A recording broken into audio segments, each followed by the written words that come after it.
Hello my dear students, a very good morning to all of you. आज हम यहाँ पर एक दूसरे के साथ एक बहुत ही इंटरेस्टिंग सब्जेक्ट डिस्कस करने जा रहे हैं और वो सब्जेक्ट का नाम है बायोलॉजी। बायोलॉजी जिसमें कि हम डिफरेंट लिविंग ऑर्गेनिजम्स के बारे में पढ़ने वाले हैं। That means we are going to study in detail about life of living organism. उसी तरह से बहुत लाइवली सब्जेक्ट है ये बायोलॉजी। बायोलॉजी जो कि एक बहुत ही इम्पॉर्टेंट और एक कोर सब्जेक्ट है नीट एग्ज़ाम के लिए, जिसके लिए आप प्रिपेयर कर रहे हैं। NEET that is national eligibility cum entrance test, medical entrance के लिए एग्ज़ाम है ये पार्ट। तो बायोलॉजी जो है ऑलमोस्ट 50% पार्ट कवर करता है नीट का। जी हाँ, नीट में आप पढ़ने वाले हैं फिज़िक्स, केमिस्ट्री एंड बायोलॉजी। तो बायोलॉजी जो पार्ट है वो ऑलमोस्ट 50% नीट का कवर अप करता है। अगर इतना ज़्यादा वेटेज है दैट मीन्स हम इस सब्जेक्ट के बारे में बहुत इन डेप्थ स्टडी करने जा रहे हैं। एंड मान के चलिए it is one of the very interesting subject. आप जैसे जैसे पढ़ते जाओगे, जैसे जैसे आप नॉलेज गेन करते जाएंगे, you will find it really very interesting to study. Well, this is doctor Sonali Brahmachari, your biology teacher. और मैं पढ़ाऊंगी नहीं, रादर हम साथ में पढ़ेंगे इस इंटरेस्टिंग से सब्जेक्ट को जिसका नाम है बायोलॉजी। ऑलराइट, तो बायोलॉजी जिसमें आप, अगर हम ओवरऑल पार्ट की बात करें कि कितना पोर्शन आपको इसमें पढ़ना है नीट एग्ज़ाम से रिलेटेड, तो in biology you will be dealing with 10 different units. How many units? 10 different units। और हर एक यूनिट को फर्दर सब कैटेगराइज किया गया है into many different chapters। Alright, तो जो बायोलॉजी है उसको भी हम फर्दर 2 ब्रांचेस में पढ़ने वाले हैं। एक ब्रांच जिसको नाम दिया जाता है as botany, which deals with the study of plants, life of plants, या ऐसे ऑर्गेनिज्म जिनका काफ़ी कुछ रिजेम्बलेंस प्लांट्स के जैसा है, वो पार्ट रहेगा आपका botany part. And the second part that is known as zoology, that means it is the branch of biology which deals with the study of animals. तो एग्जैक्टली हम बायोलॉजी को भी 2 पार्ट में डिवाइड करके पढ़ेंगे, as botany and as zoology. Alright, well, botany and zoology start करने के पहले वो हम पार्ट स्टार्ट करेंगे जो कि एक इम्पॉर्टेंट कंपोनेंट है किसी भी लिविंग फॉर्म का, चाहे वो प्लांट्स हो, चाहे एनिमल्स हो, चाहे ह्यूमन बींग्स हो, चाहे माइक्रो ऑर्गेनिजम्स हो। किसी भी लिविंग फॉर्म का एक फंडामेंटल यूनिट होता है। I must sure that you know it, and that is nothing but a cell, a living cell। Cell के बिना कोई भी लाइफ पॉसिबल नहीं है। करेक्ट। तो जो बायोलॉजी है उसका बहुत इंटरेस्टिंग सा हम स्टार्ट देने वाले हैं। और किसके बारे में अपन पढ़ेंगे? ऐसा फॉर्म जिससे एक लिविंग फॉर्म बनता है, that is nothing but cell. So first of all I will just write down the name of the unit which we are going to study। So the name of the unit, that is the first unit, cell, the unit of life. देखिए नाम में ही छुपा हुआ है life के पीछे का जो यूनिट है, वो पार्ट जो रिस्पॉन्सिबल है लाइफ के लिए, लिविंग फॉर्म के लिए, that is known as cell. Alright, बिल्कुल। अब आते हैं, जब भी हम बायोलॉजी का बहुत कुछ पढ़ेंगे, अभी तक आपने काफ़ी कंसाइज्ड फॉर्म में पढ़ा है, काफ़ी शॉर्ट फॉर्म में पढ़ा है। अब हम बहुत इसको डिटेल में पढ़ने जा रहे हैं। इसमें कई बार कुछ बिल्कुल नए टर्म्स आएंगे, तो मैं बच्चों ये बात बता देती हूँ, वो नए टर्म जब आप पहली या दूसरी बार सुनोगे तो लगेगा कि बाप रे ये टर्म तो बहुत बड़ा है, नया है, प्रोनाउंस नहीं करते बन रहा। But I am telling you, मैं इतना ईजी आपको उस वर्ड को तोड़ के उसका मीनिंग करके बताऊंगी कि आप अगर उसको ध्यान से सुने, ध्यान से समझें, तो आई एम श्योर आप एकदम लास्ट तक उस वर्ड का मीनिंग क्या होता है, वो वर्ड किस चीज़ से रिलेटेड है, वो नहीं भूलेंगे। फाइन। तो जो बायोलॉजी है, पहले तो हम इस वर्ड को ही तोड़ते हैं। जैसा मैंने आपको कहा, हम बायोलॉजी में हर एक टर्म को, मैक्सिमम टर्म को रादर ब्रेक करके उसको समझेंगे, क्योंकि कुछ प्रीफिक्स हैं, कुछ सफिक्स है जो कई बार रिपीटिशन होते हैं। If you know the meaning of that suffix and prefix, you can easily memorise what that word means. Alright, fine. So biology को हम दो पार्ट में डिवाइड करते हैं एज बायोज एंड लॉजी। कौन से मैंने दो टर्म कहा? Bios and logy, in which bios stands for living, logy suffix means study. तो इसलिए कहीं भी कोई भी अब आगे हम टर्म पढ़ेंगे, उसके पीछे अगर सफिक्स लॉजी लगा है, दैट मीन्स वो स्टडी है आगे के प्रीफिक्स के बारे में। For example zoology, zoo stands for animals, lology study. तो study of animals is known as zoology. One by one we will be facing so many terms. मैं उसको आपको बताते जाऊंगी, आपका क्लियर होता जाएगा। फाइन। तो the first unit which we will be starting, that is cell, the unit of life. इस पूरे यूनिट को फर्दर सब कैटेगराइज किया गया है into 3 chapters, and those 3 chapters are, first chapter is known as cell biology. The first chapter is known as cell biology, जिसमें कि हम सेल का पूरा डिटेल पढ़ेंगे।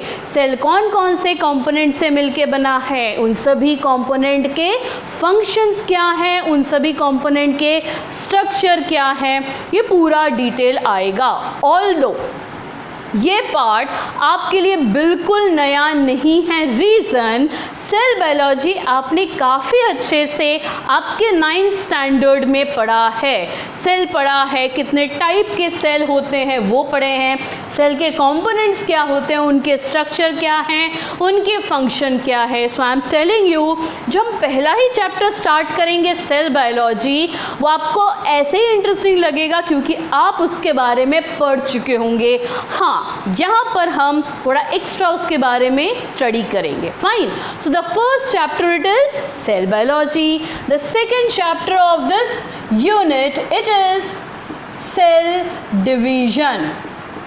दैट मीन्स सेल अगर कोई है तो फर्दर एक सेल की लाइफ बहुत लंबे टाइम तक नहीं रहता है, वो फर्दर डिवाइड होंगे। कैसे डिवाइड होगा, किस टाइप से डिवाइड होते हैं, कितने नए सेल बनते हैं, वो पूरा डिटेल हम पढ़ेंगे in the chapter of cell division. And the third most interesting chapter of this unit, it is regarding biomolecules. What I have written, biomolecules मतलब ऐसे मॉलिक्यूल जिनसे एक सेल मिलके बना है, जैसे कि carbohydrate, proteins, lipids, nucleic acids. ये सारे कंपोनेंट को हम कौन से चैप्टर में पढ़ेंगे? इन बायोमॉलिक्यूल्स। ठीक है, तो ये मैंने सिर्फ आपको एक आउटलाइन दिया है कि जो पहला unit which is the basis of life, any living form known as cell, उसको हम डिवाइड या कैटेगराइज किए हैं as cell biology, cell division and biomolecules. Now in case of NEET examination, the cell biology and cell division, approximately 4 questions come in the NEET examination, and in biomolecules around 2 questions come. So overall biology के 90 questions रहते हैं। 90 में से around approximately 6 questions आपके cover करते हैं कौन से यूनिट? सेल। तो this is very important point. 6 ± 1 and 2 questions हो सकते हैं। ठीक है, तो इसलिए ये चैप्टर सिर्फ उन 6 questions के लिए नहीं पढ़ना। ये यूनिट बहुत बेसिस है, आप बोल सकते हैं इस बेसिक यूनिट, जो कि आपको दूसरे यूनिट को समझने में हेल्प करेगा। ऑलराइट बच्चों, so are you all ready to start with the first chapter known as cell biology. तो चलिए हम स्टार्ट करते हैं अपना cell biology part. Very good. So जो हमारा सेल बायोलॉजी है उसमें जैसे कि मैंने आपको कहा कि हम किसके बारे में पढ़ेंगे, of course regarding cell. Cell को हम इन जनरल बोलते हैं as fundamental unit of life या फिर structural and functional unit of life. बच्चों ये डेफिनेशन आप बहुत लंबे टाइम से पढ़ते आ रहे हैं और ये डेफिनेशन चाहे कोई कितना भी हायर लेवल की स्टडी करे सेल का सेम डेफिनेशन रहता है। ठीक है, तो हम उसी डेफिनेशन से स्टार्ट करते हैं that cell is the fundamental structural and functional unit of life. Is it clear? Fine. तो सबसे पहला इसके बाद आता है हम सेल का डेफिनेशन तो दे चुके हैं, बट ये सेल को देखा किसने था, सबसे पहले कहाँ देखा था, किस फॉर्म में ऑब्जर्व किया था। तो बच्चों ये जो सेल बायोलॉजी चैप्टर है इसमें बहुत सारे हम साइंटिस्ट के बारे में पढ़ेंगे कि कौन से साइंटिस्ट ने कौन से पर्टिकुलर स्ट्रक्चर को कहाँ देखा था, क्या उनका स्ट्रक्चर पाया था। तो इस चैप्टर में कुछ इम्पॉर्टेंट हम साइंटिस्ट्स के बारे में पढ़ेंगे, उनका नाम काफ़ी इम्पॉर्टेंट है, इन द टर्म्स उनसे रिलेटेड क्वेश्चन आता है। फाइन, तो चलिए हम स्टार्ट करते हैं कि कौन से साइंटिस्ट ने सबसे पहले सेल को देखा था। Most of you must be knowing the name of this famous scientist and his name is Robert Hooke, who is the first scientist to observe या फिर discover a cell। और उन्होंने उस सेल को डिस्कवर किसमें किया था, उन्होंने सबसे पहला सेल देखा था इन कॉर्क। कॉर्क क्या चीज़ है, कॉर्क है स्टेम का बिल्कुल आउटर पोर्शन। वहाँ पर उन्होंने जब माइक्रोस्कोपिकली देखा तो कॉर्क में उनको हेक्सागोनल शेप के कुछ स्ट्रक्चर्स दिखाई दिए। फिर रॉबर्ट हुक ने उनको नाम दिया एज सेल। बट कॉर्क में जो सेल दिखे थे they were dead cells, they were dead cells. ठीक है, अब जब किसी साइंटिस्ट ने पहली बार सेल को देखा तो दूसरे साइंटिस्ट में इंटरेस्ट जागा कि हम और भी सेल के बारे में स्टडी करना शुरू करते हैं। तो we will be studying one more famous scientist whose name is Anton von Leeuwenhoek. क्या नाम लिखा मैंने, Anton von Leeuwenhoek, who first discovered living cell. कौन से सेल को उन्होंने सबसे पहले देखा, लिविंग सेल। मतलब रॉबर्ट हुक ने सबसे पहले ज़रूर सेल को देखा था बट दो cells were dead cells. On the other hand Anton van Leeuwenhoek ने इन्हीं स्टडी को आगे प्रोसीड किया और उन्होंने लिविंग सेल को देखा। नाउ द क्वेश्चन कम्स, अगर रॉबर्ट हुक ने सेल को ऑब्जर्व किया कॉर्क में तो फिर ल्यूवेनहुक ने कि हाँ ऑब्जर्व किया था, कौन से लिविंग सेल को ऑब्जर्व किया था, तो ही ऑब्जर्व द लिविंग सेल इन, मैं एक नया टर्म लिख रही हूँ, नोन एज प्रोटोजोआ। प्रोटोजोआ ज़रूर नया है पर जैसे ही मैं इसका एग्जाम्पल बताऊंगी आपके लिए इजी हो जाएगा। आपने अमीबा का नाम पढ़ा है, पैरामीशियम पढ़ा है, यूग्लिना पढ़े ये सारे examples, they all are coming in the category known as protozoa. तो amoeba living cell, paramecium living cell, euglena living cell. तो उन लिविंग सेल को सबसे पहले देखा था किन्होंने, एंटोन वैन ल्यूवेनहुक। क्लियर, ये दोनों पॉइंट क्वेश्चन ध्यान से पढ़ेंगे। अगर पूछा गया कि डेड सेल को किसने देखा या फिर सबसे पहले सेल को किसने देखा, तो वो थे रॉबर्ट हुक। किस में देखा? कॉर्क में। कैसे थे cells? Dead cells. On the other hand, जो ल्यूवेनहुक है, एंटोन वैन ल्यूवेनहुक, उन्होंने लिविंग सेल देखा किस में? प्रोटोजोआ में। Is it clear? Shall we proceed? Fine. Now जब सेल्स के बारे में हो गया कि सेल को ऑब्जर्व किसने किया, डेड सेल हो गए, लिविंग सेल हो गए, धीरे धीरे साइंटिस्ट में अगेन जो बोलना चाहिए जिज्ञासा बढ़ी कि हम थोड़ा और स्टडी करें। तो हम एक और फेमस साइंटिस्ट के बारे में यहीं पर पढ़ ले रहे हैं, आगे भी पढ़ेंगे, जिन्होंने सबसे पहले सेल के अंदर एक इम्पॉर्टेंट कंपोनेंट को देखा। उस कंपोनेंट का नाम था न्यूक्लियस। जी हाँ, तो न्यूक्लियस को सबसे पहले ऑब्जर्व करने वाले जो साइंटिस्ट है उनका नाम है as Robert Brown. He first observed which part of cell? That is known as nucleus. Is it clear बच्चों? तो ये तीन साइंटिस्ट के नाम कौन कौन से?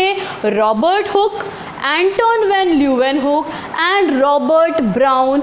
ये तीनों के नाम आप बहुत अच्छे से ध्यान रखेंगे। और वो साइंटिस्ट किस चीज़ के साथ कंसर्न है, मतलब उन्होंने किसको पहले ऑब्जर्व किया, किसको डिस्कवर किया, वो ध्यान रखेंगे। Is it clear? All right. Now जब हमने ये देख लिया कि डिस्कवर हो गया, पता चल गया, तो साइंटिस्ट डेफिनेटली काम अपना आगे बढ़ाए। तो उन्होंने क्या किया? उन्होंने स्टडी करना स्टार्ट किया कि सेल के क्या क्या कैरेक्टरिस्टिक्स है, क्या मेन काम करता है। तो इससे रिलेटेड कुछ स्टेटमेंट्स दिए गए, उनको हम पढ़ेंगे एज सेल थ्योरी। क्या बताया मैंने? As cell theory. So let us now start the part known as cell theory। ठीक है, कि सेल के बारे में इम्पोर्टेंट पॉइंट्स क्या थे, वो मेन क्या काम करते थे, वो इसके बारे में हम पढ़ेंगे इन सेल थ्योरी। थ्योरी का मतलब ही है कि डिटेल में स्टडी करना। नाउ सेल थ्योरी को भी फर्दर स्टडी किया था दो फेमस साइंटिस्ट ने, एंड उन्होंने बहुत सारे इम्पॉर्टेंट स्टेटमेंट्स दिए थे सेल से रिलेटेड। उनको नाम दिया गया है पोस्टुलेट्स। ठीक, तो पहला पार्ट हम पढ़ते हैं, कौन से दो साइंटिस्ट ने सेल थ्योरी के बारे में पढ़ा और क्या क्या पोस्टुलेट्स दिए गए। So, the first scientist who gave the cell theory, who studied regarding cell, the name of that scientist is Schleiden, who is basically a botanist। ठीक, तो पहले साइंटिस्ट जिन्होंने स्टार्ट किया था सेल थ्योरी पढ़ना, उनका नाम है स्क्लीडन, जो कि बॉटनिस्ट थे। इनके स्टडी को सपोर्ट किया एक और साइंटिस्ट ने, जिनका नाम है as Schwann, and he was an zoologist. कौन थे वो? ज़ूलॉजिस्ट। मतलब एक ने प्लांट की स्टडी की, एक ने एनिमल सेल की स्टडी की, एंड देन उन्होंने सेल थ्योरी दिया। जब सेल थ्योरी दिया तो क्या दिया वो भी हम पढ़ते हैं, बट सेल थ्योरी देने के साथ साथ जो शॉन थे उन्होंने कुछ और कंसेप्ट्स भी दिए। फाइन, जैसे कि शॉन ने बताया, अब वो ज़ूलॉजिस्ट थे तो डेफिनेटली उन्होंने किसके बारे में स्टडी किया? एनिमल सेल के बारे में। तो जो शॉन थे उन्होंने बताया कि जो एनिमल सेल होता है, एनिमल सेल की बिल्कुल आउटर कवरिंग जो होती है उसको नाम दिया उन्होंने एज प्लाज्मा मेम्ब्रेन। जी हाँ, ध्यान से, तो मैंने क्या बताया आपको? श्वान जो कि ज़ूलॉजिस्ट थे वो सेल के बारे में ज़रूर पढ़ रहे थे स्क्लीडन के साथ, बट उस साथ ही साथ उन्होंने कुछ एडिशनल पॉइंट दिया that all cells, not only the animal cell, plant cell, all the cells, they have a common outer covering, and that common outer covering is known as plasma membrane. But in case of plants, in case of plants plasma membrane के बाहर भी एक layer present होता है, उस layer को उन्होंने नाम दिया एज सेल वॉल। क्या नाम दिया? Cell wall. ठीक है, तो क्या हमने दोनों चीज़ें पढ़ा कि सेल थ्योरी को देने वाले दो साइंटिस्ट के नाम क्या क्या? Schleiden and Shawn. शॉन ने सेल थ्योरी के साथ साथ और भी कौन सी चीज़ें बताई कि सभी सेल के बाहर एक कॉमन आउटर मेम्ब्रेन होता है, that membrane is known as plasma membrane, but in case of plants there is one more layer outside the plasma membrane known as cell wall, but ये cell wall animals के केस में lacking था, absent था। Alright, ये point आप पहले भी जानते हैं, plant cell they are having cell wall but animal cells they do not possess cell wall. But इस चीज़ को पहले पता कौन से साइंटिस्ट ने किया था? शॉन ने किया था। फाइन, तो इन दोनों साइंटिस्ट्स ने मिलकर कुछ सेल पॉस्टुलेट्स दिए थे, कुछ सेल से रिलेटेड स्टेटमेंट्स दिए थे, जैसे कि जो अपन डेफिनेशन पढ़ते हैं, ये पॉइंट इसमें आएगा that cell is a basic structural and functional unit of life. Some of this living organism, they are made up of only one cell. Such type of organism, they are known as unicellular. On the other hand, some organisms, they are made up of more than one cells. Such organisms have been given the term multicellular. Alright, तो क्या बताया मैंने? कुछ ऐसे living organism हैं जिनका body सिर्फ एक ही सेल से बना है। अगर बॉडी एक ही सेल से बना होगा तो उनको कौन सा ऑर्गेनिज्म नाम दिया? Unicellular. On the other hand, अगर एक से ज़्यादा सेल प्रेजेंट है तो उनको बोला जाता है मल्टी सेल्युलर ऑर्गेनिजम्स। फाइन, तो ये सारे पॉस्टुलेट्स, ये सारे स्टेटमेंट्स किन्होंने दिए थे? स्क्लीडन एंड शॉन ने। बट एक ड्रॉबैक आया था स्क्लीडन एंड शॉन के केस में, वो ये नहीं बता पाए, वो ये ज़रूर बताए सेल क्या काम करता है, यूनी एंड मल्टी सेलुलर है। जहाँ उनका ड्रॉबैक आया वो था कि सेल बन कैसे रहा है? एक सेल तो बन गया, बाकी एक सेल से जो हम मल्टी सेलुलर बोल रहे हैं वो होता कैसे है, किस तरह से नए सेल्स बनते हैं। तो ये ड्रॉबैक को फर्दर स्टडी किया one more scientist known as Rudolf Virchow. बच्चों, नया नाम आपके सामने आ रहा है और उस साइंटिस्ट का नाम है as Rudolf Virchow. Is it clear? Alright, तो रुडोल्फ विर्चो ने ही बेसिकली बताया कि नया सेल कैसे बनता है। बट नया सेल कैसे बनता है उन्होंने कैसे बताया? उन्होंने अपने लैंग्वेज में बताया। कैसे? जो रुडोल्फ विर्चो थे वो जर्मनी से बिलोंग करते थे, तो उन्होंने जब स्टडी किया, उन्होंने स्टडी करने के बाद पता ज़रूर लगा लिया कि नया सेल बनता कैसे है, और उसके बाद उन्होंने बढ़िया सा एक जर्मन स्टेटमेंट दिया। आई will right that statement over here. That statement me refers to omnis cellula e cellula। Alright बच्चों, तो हम बायोलॉजी पढ़ते पढ़ते यहाँ जर्मन पढ़ना भी स्टार्ट कर चुके हैं। तो मैंने यहाँ क्या लिखा? Omnis सेल्यूला E cellula. This is the German language which in English means कोई भी सेल प्री एग्जिस्टिंग ऑलरेडी जो सेल प्रेजेंट है उससे ही बनता है, उसके डिवीजन से बनता है। तो रुडोल्फ विर्चो ने अपने इस जो स्टेटमेंट में बताया, that means cell arises from pre existing cells. ठीक है, तो ये इसका मीनिंग है। इस तीनों लाइन से एम्पल क्वेश्चंस बन सकते हैं। क्या क्या है। तो पहले हमने क्या देखा, स्क्लीडन एंड शॉन ने बताया सेल थ्योरी, बहुत अच्छे से सेल के बारे में पॉस्टुलेट्स दिए, बट ड्रॉबैक क्या आ गया, वो ये नहीं बता पाए कि नए सेल बन कैसे रहे हैं।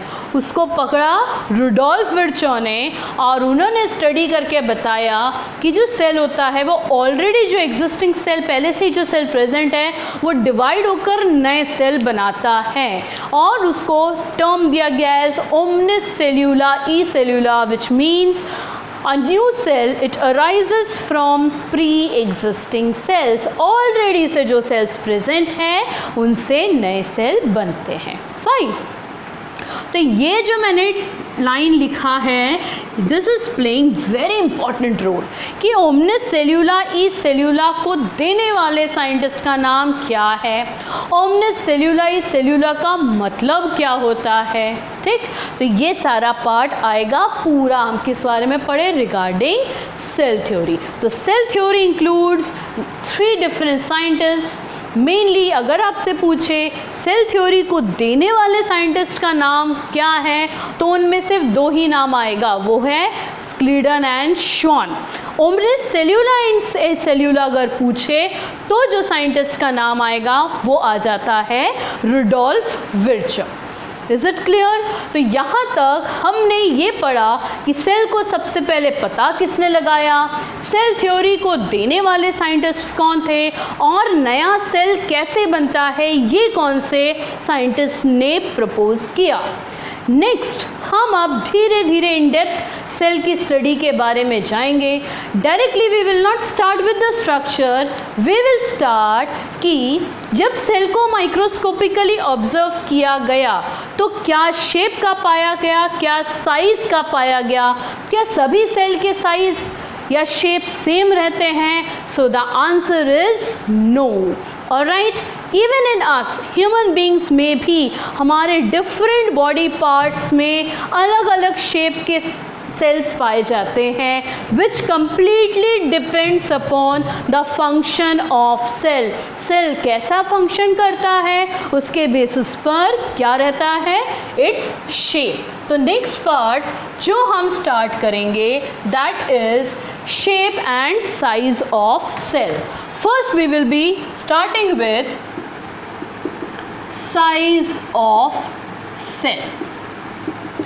ठीक, साइज ऑफ सेल में उसका जो पर्टिकुलर मेजरमेंट है it is not that much important. कहाँ पर आप इम्पॉर्टेंस रहता है कि सबसे छोटे साइज़ का सेल कौन सा है, सबसे बड़े साइज़ का सेल कौन सा है, एंड सबसे लॉन्गेस्ट सेल कौन सा रहता है।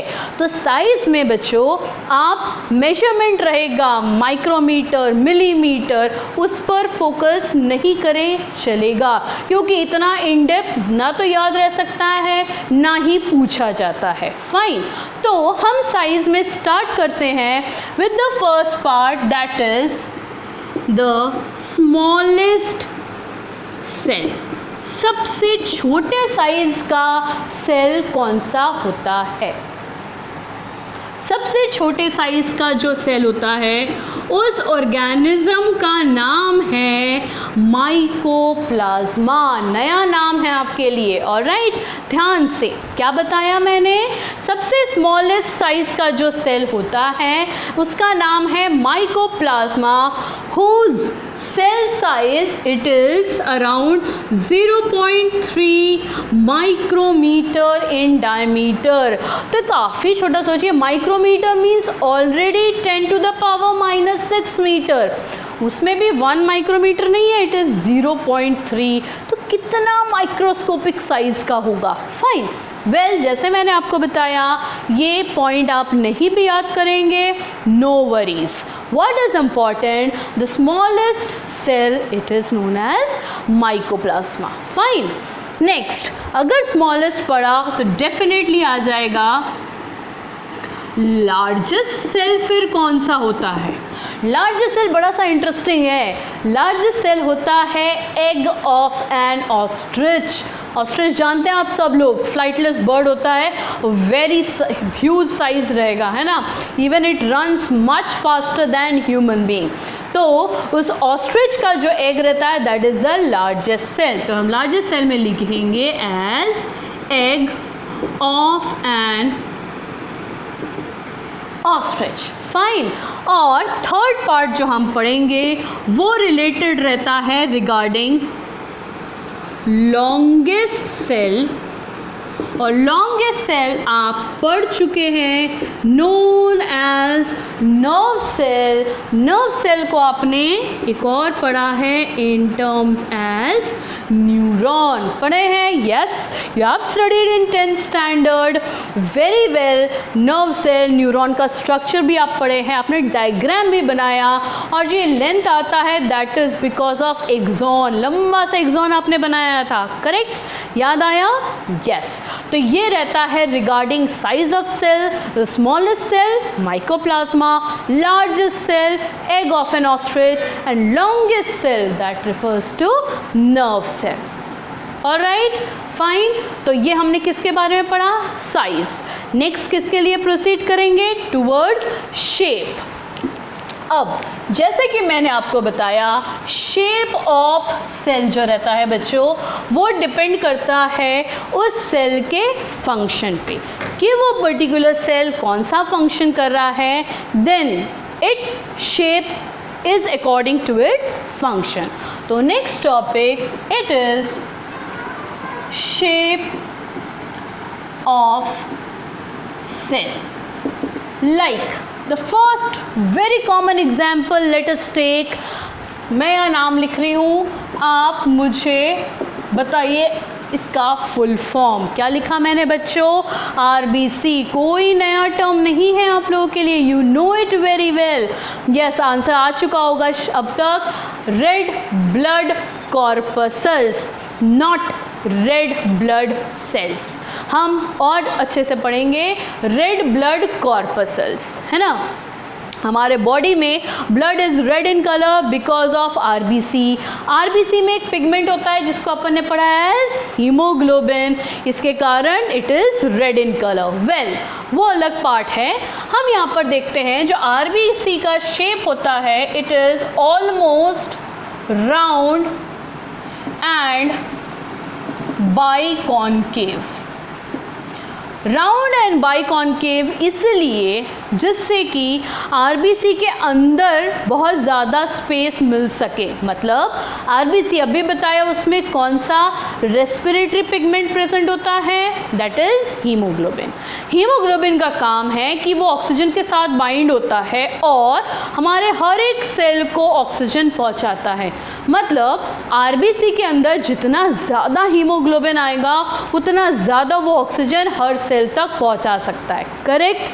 तो RBC के अंदर के एरिया को बढ़ाने के लिए उसका जो सेल का शेप होता है दैट इज़ बाइकॉन्केव, थोड़ा बाहर की तरफ बल्ज थोड़ा बड़ा हुआ रहता है, तो इनर एरिया बढ़ेगा, more amount of haemoglobin can accommodate in that RBC, hence it can carry more amount of oxygen. Similarly, the another example मैंने यहाँ लिखा as WBC. WBC refers to white blood corpuscle और इसका main काम होता है protection देना, defensive action, correct? तो इसको भी बॉडी के हर जगह पहुंचना रहता है। नाउ WBC में एबिलिटी होती है कि वो अपना साइज या शेप जो है वो चेंज कर सकता है, इसलिए इसके शेप को नाम दिया गया है एज अमीबॉइड शेप। क्या नाम दिया? अमीबॉइड। क्यों नाम दिया? Amoeba you have studied it very well, और उसका डायग्राम मुझे बहुत पसंद था क्योंकि कोई एक फिक्स डायग्राम मतलब बनाना नहीं पड़ता था, आपने बढ़िया सा थोड़ा फ्लावर जैसा डायग्राम बना दिया। द रीज़न इज़ अमीबा का कोई शेप फिक्स नहीं रहता था, वो चेंज होता रहता था। द सेम इन अस, ऐसा सेल जो अपना शेप चेंज कर सकता है that is WBC। Fine. Next, neuron आप पढ़े हो, तो न्यूरॉन का जो सेल होता है it is highly branched. Branch बोले तो उसमें डेंड्राइट्स आ जाते हैं जो कि ब्रांचिंग फॉर्म कर देते हैं, तो ये न्यूरॉन का हो गया, ठीक। फिर मैं एक नया नाम लिखती हूँ यहाँ पर, उसका नाम है एज ट्रैकीड्स। क्या नाम लिखा बच्चों? ट्रैकीड्स। डरिए मत, बताती हूँ मैं किसका कंपोनेंट है। अब जो नाम लिख रही हूँ ये जानते हैं आप, क्या लिखा? Xylem. You know it? Yes. Xylem किसका कंपोनेंट आपने पढ़ा? प्लांट का। क्या काम करता है प्लांट में? वाटर के कंडक्शन में हेल्प करता है ना। तो जाइलम में एक टाइप का सेल पाया जाता है जिसको नाम दिया गया है एज ट्रैकीड्स। ये काफ़ी लंबा सेल होता है जिससे वो ज़्यादा हेल्पफुल रहेगा वाटर कंडक्शन में। तो that is highly elongated. Long, लंबा होना। Fine. One more example in our body is columnar epithelial cells. क्या लिखा मैंने? Columnar epithelial cells. अब इन तीनों टर्म में ही एक टर्म है जो उसका शेप बता रहा है और वो है कॉलम शेप। कॉलम भी कैसा रहता है? लंबा सा रहता है। फाइन। तो columnar it is column shaped. तो आप देख सकते हो हमारे बॉडी में ही आरबीसी का शेप अलग, डब्ल्यूबीसी का शेप अलग, न्यूरॉन अलग, ये एपिथेलियल सेल इसका शेप अलग। तो ये इसलिए है reason they are having different functions. So according to function cells may be of different shape. तो here we have studied regarding size and shape of cell. Is it clear my dear students? Fine. Now regarding size and shape पढ़ लिया, introduction पढ़ लिया, अब हम एक बहुत interesting part पे आते हैं, टाइप्स ऑफ सेल। कि सबसे पहले जब लिविंग फॉर्म आया तो कैसा सेल था, फर्दर उनमें क्या चेंजेस हुए, इवोल्यूशन हुआ, काफ़ी चेंजेस आए।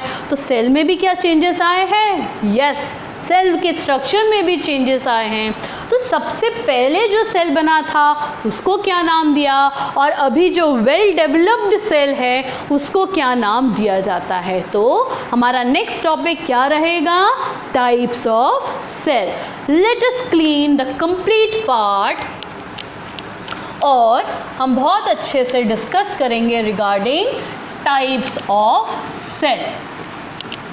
सो basically there are two types of cell जिसको हम पढ़ने वाले हैं। क्या बताया? कौन सा हम पार्ट स्टार्ट करने वाले हैं? Types of cell. There are two types of cells. One type it is known as prokaryotic cell and the another one is known as eukaryotic cell। तो बच्चों क्या नाम दिया मैंने? Prokaryotic cell and eukaryotic cell. नया नाम नहीं है ये, आप पढ़ चुके हो पहले, ठीक है। इस टर्म को, इन सेल के बारे में पढ़ने के पहले अपन ये दोनों टर्म को पहले अच्छे से समझते हैं। इतना अच्छे से समझते हैं क्योंकि इसके कुछ टर्म बहुत आगे तक आएंगे यार। तो क्या करेंगे हम? सिंपल सा काम जो अभी तक करते आते हैं, वर्ड को तोड़ना, ठीक है। तो प्रोकैरियोटिक को हम ब्रेक करते हैं as pro and karyon, eu and karyon. Pro का मतलब देखिए बच्चों, कभी भी प्रो, प्री, ये अगर प्रीफिक्स लगता है मतलब बिफोर, प्रीफिक्स नाम ही है प्री, बिफोर, कोई नई चीज़ जो सबसे पहले आता है। तो यहाँ पर प्रो का मतलब ही होता है बिफोर या फिर प्रिमिटिव, ठीक। कैरी ऑन का मतलब होता है न्यूक्लियस। तो ऐसा सेल जो सबसे पहले आया और उनमें प्रिमिटिव न्यूक्लियस था, मतलब न्यूक्लियस वेल डेवलप्ड था ही नहीं, न्यूक्लियस जैसा प्रॉपर स्ट्रक्चर उसमें था ही नहीं, उसको बोला गया एज प्रोकैरियोटिक सेल।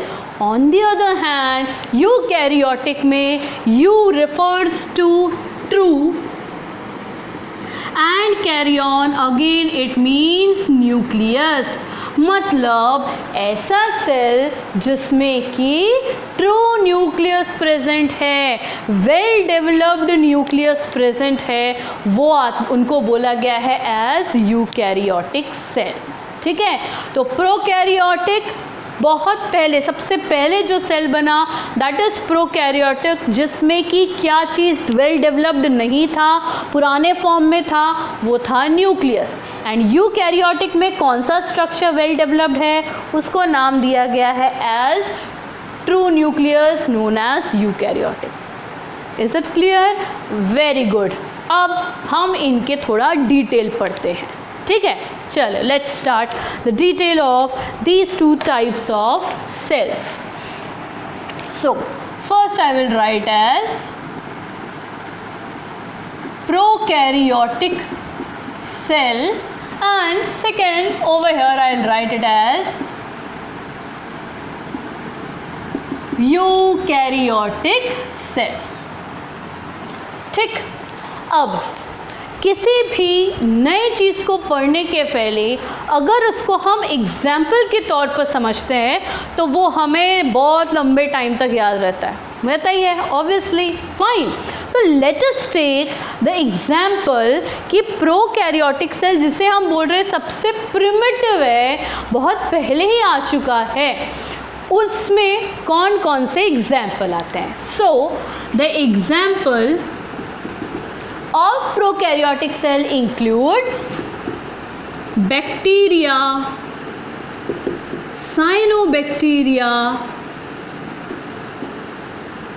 माइकोप्लाज्मा। जी हाँ, ये नाम अब भी अपन ने पढ़ा। कहाँ पर पढ़ा माइकोप्लाज्मा का? ऐसा सेल जिसका साइज सबसे छोटा होता है। फाइन, तो ये चीज़ अपन ने पढ़ा। ये सारे एग्जाम्पल्स किस में आएंगे? Prokaryotic cell.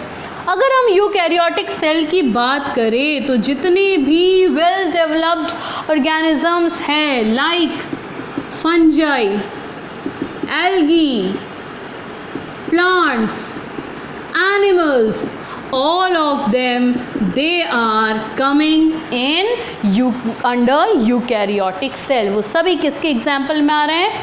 यूकैरियोटिक सेल के। ठीक है, तो अब अपने एग्जाम्पल देख लिया। Now we will be studying what are the main difference between prokaryotic cell and eukaryotic cell. The first point just now we have discussed, prokaryotic में वेल डेवलप्ड न्यूक्लियस नहीं होता, बट यूकैरियोटिक सेल में well developed nucleus होता है। तो this is the main point of difference in prokaryotic cell. Well developed nucleus is absent and nucleus is without nuclear membrane. जी हाँ, nucleus के बाहर न्यूक्लियर मेम्ब्रेन नहीं होता। Fine, but in eukaryotic cell well developed nucleus with nuclear membrane is present।